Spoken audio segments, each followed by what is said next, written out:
तीसरा प्रश्न, भगवान जिसे चाहो वह ठुकराता क्यों? क्योंकि प्रत्येक व्यक्ति को आत्मरक्षा का अधिकार है।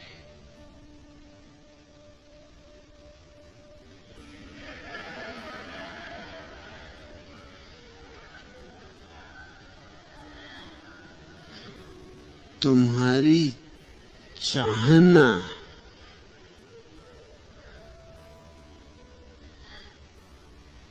दूसरा भागता होगा कि बच्चों भाई, ये आदमी आया। क्योंकि जहां जहां लोगों ने चाहत देखी वहीं वहीं बंधन पाए।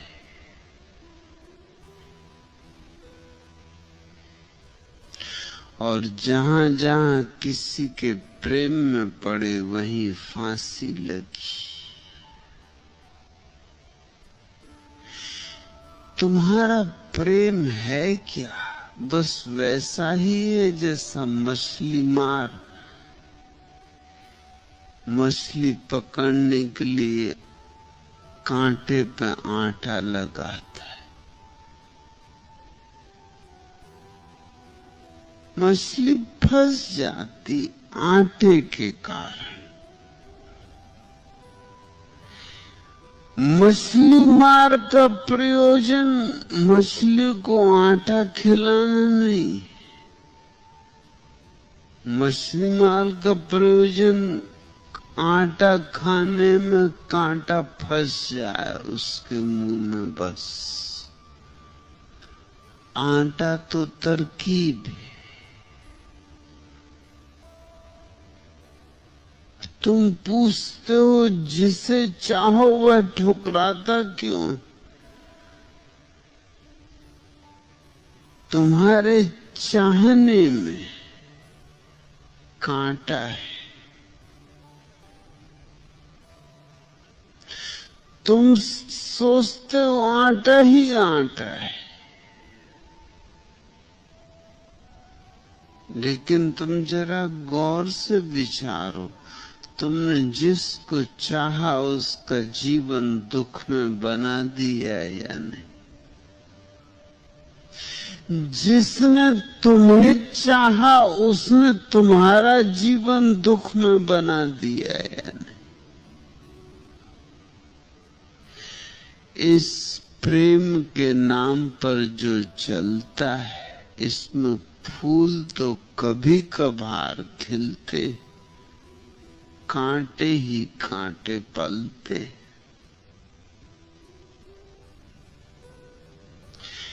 कभी 100 में एक आध मौके पर कभी फूल की झलक मिली हो तो मिली हो।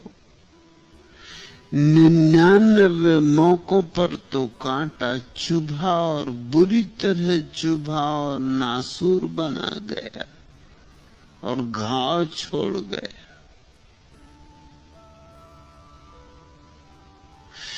तुम्हारी चाहत शुद्ध नहीं है, इसलिए लोग बचना चाहते। तुम ये मत समझो कि लोग कुछ गलत है। प्रश्न पूछने वाले की मर्जी यही है कि लोग कुछ गलत है, कि मैं तो इतना प्रेम का थाल सजा के आता और लोग चले एकदम भागे, पुलिस को बुलाने लगते और मैं तो सिर्फ प्रेम का थाल सजा के आया था। मैं तो कहता था आरती उतारूंगा आपकी। आप चले क्यों? तुम्हारे प्रेम के थाल में जहर है। हर वासना में जहर है।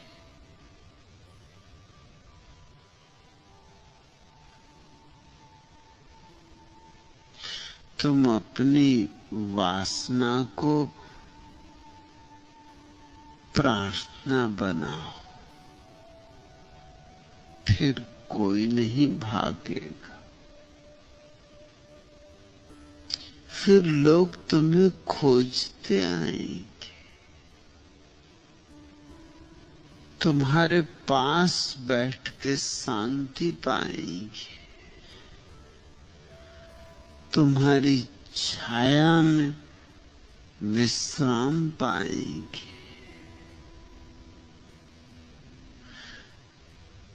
तुम्हारी आंख उन पर पड़ जाएगी, वो धन्य भागी हो जाएंगे।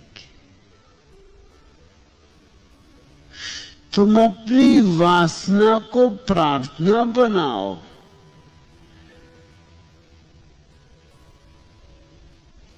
क्या मतलब है मेरा वासना को प्रार्थना बनाने से? वासना में जो ईर्ष्या है उसे जाने दो, वासना में जो द्वेष है उसे जाने दो, वासना में दूसरे के शोषण करने की जो आकांक्षा है उसे जाने दो, वासना में दूसरे का मालिक बनने की जो वृत्ति है उसे जाने दो, और तब तुम्हारी वासना शुद्ध होकर प्रार्थना बन जाएगी। तब तुम दोगे और उत्तर में कुछ भी न मांगोगे। तब तुम प्रेम दोगे, उत्तर में कुछ भी न मांगोगे। तब तुम्हारे प्रेम में सिर्फ आटा होगा, कांटा नहीं होगा।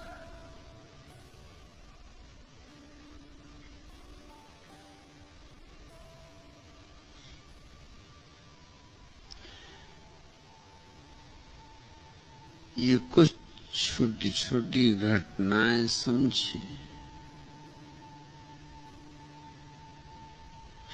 मुल्ला नसरुद्दीन से उसके मित्र चंदूलाल ने पूछा, मुल्ला अगर तुम शादी ही करना चाहते हो तो उसी लड़की से क्यों नहीं कर लेते जिसके साथ रोज शाम को सागर की सैर करने जाते?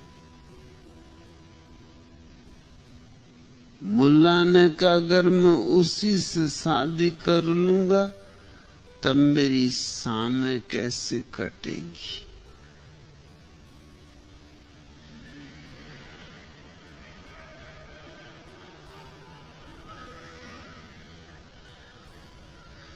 जिससे शादी की उससे झंझट हो जाती।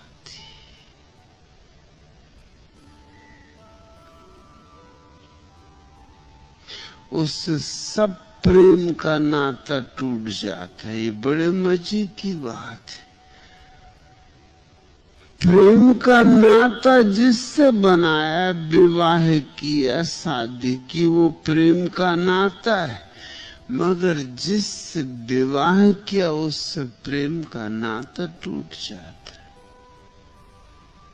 ये बड़ी अजीब दुनिया है, ये बड़ी चमत्कार से भरी दुनिया है।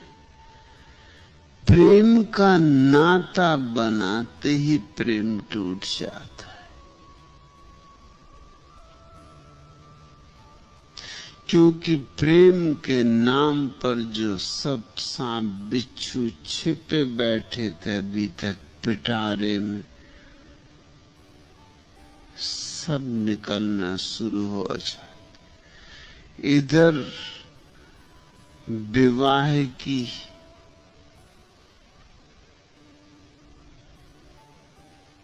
बांसुरी बजी कि उधर निकले सब सांप बिच्छू। वो सब जो छिपे पड़े थे कहते थे, बच्चू जरा रुको, जरा ठहरो, ठीक समय आने दो। एक बार गठबंधन हो जाने दो, एक बार छूटना मुश्किल हो जाए, फिर असलियत प्रकट होती। तुम्हारा भी सब रोग बाहर आता, जिससे तुमने प्रेम किया उसका भी सब रोग बाहर आता। धीरे धीरे पति पत्नी के बीच सिवाय रोग के आदान प्रदान के और कुछ भी नहीं होता।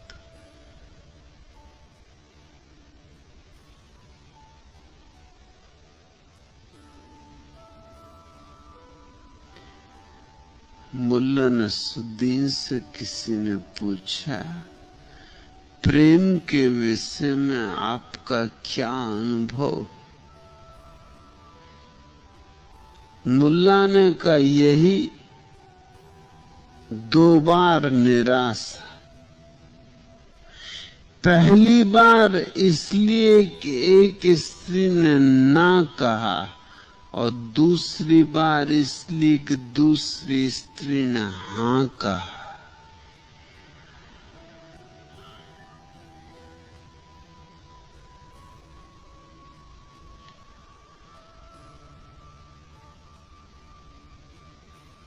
हर हालत में निराशा है। स्त्री मिल जाए तो निराशा है, स्त्री न मिले तो निराशा, पुरुष मिल जाए तो निराशा, न मिले तो निराशा।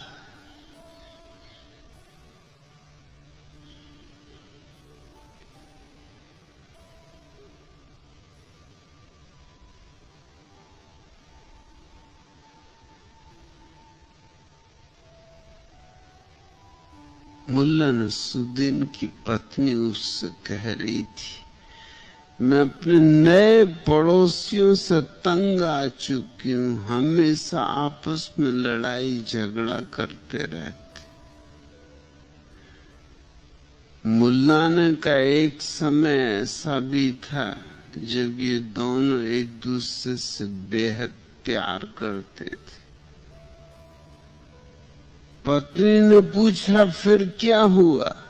मुल्ला ने कहा, फिर दोनों की शादी हो गई।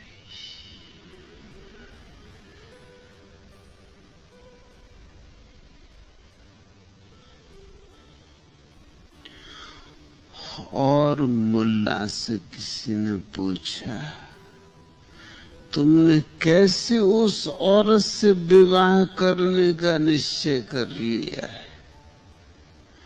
वह सुंदर हो सही, मगर तुम्हें पता है नसरुद्दीन, उसके पिछले 5 पति पागल खाने में।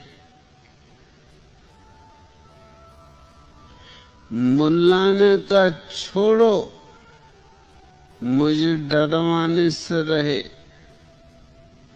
शायद तुम्हें भी पता नहीं कि बंदा पागल खाने से लौट चुका है। अब मुझे कोई पागल खाना भेज नहीं सकता।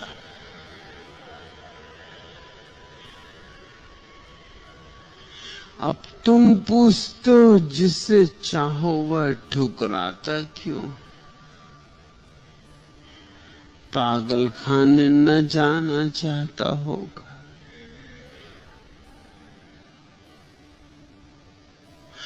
अनुभव जीवन का आदमी को डरा देता।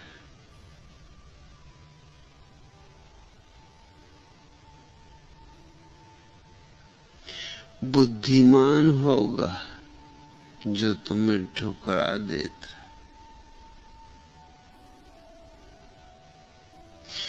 तुम अपने प्रेम को परखो, फिर से देखो तुम्हारे प्रेम में कुछ गलत छिपा है।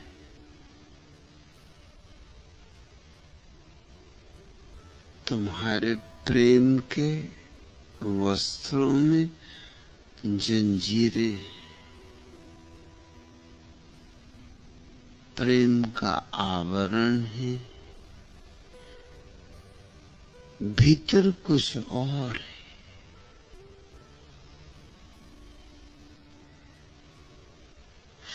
तुम किसी के मालिक होना चाहते हो, तुम किसी पे कब्जा करना चाहते हो, तुम किसी को वस्तु की तरह उपयोग करना चाहते हो।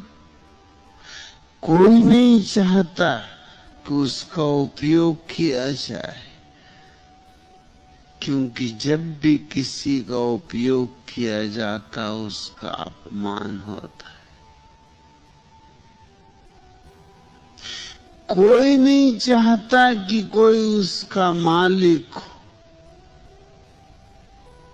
क्योंकि जब भी कोई किसी का मालिक हो बैठता है तब उस व्यक्ति को अपनी आत्मा को खोना पड़ता है। कोई नहीं चाहता कि परतंत्र हो। प्रेम तो लोग चाहते हैं लेकिन परतंत्रता नहीं चाहते, और तुम्हारे सब प्रेम में परतंत्रता छिपी हुई है। वो अनिवार्य शर्त है, वो ऐसी शर्त है कि लोग डरने लगे, लोग भयभीत होने लगे, लोग घबराने लगे।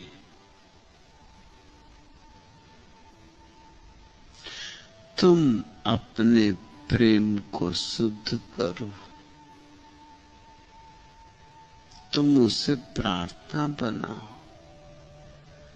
तुम दो और मांगने की इच्छा मत करो, और तुम जिससे दो उस पर कब्जा न करो,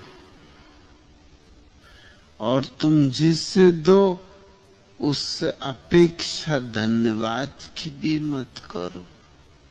उतनी अपेक्षा भी सौदा है। और तुम दो क्योंकि तुम्हारे पास है, और मैं तुमसे कहता हूं कि तुम अगर दोगे तो 1000 गुना तुम्हारे पास आएगा। मगर मांगो मत। भिखमंगों के पास नहीं आता, सम्राटों के पास आता है। जो मांगते हैं उनके पास नहीं आता। तुम मांगो ही मत। एक बार ये भी तो प्रयोग करके देखो कि तुम चाहो और दो, मगर मांगो मत।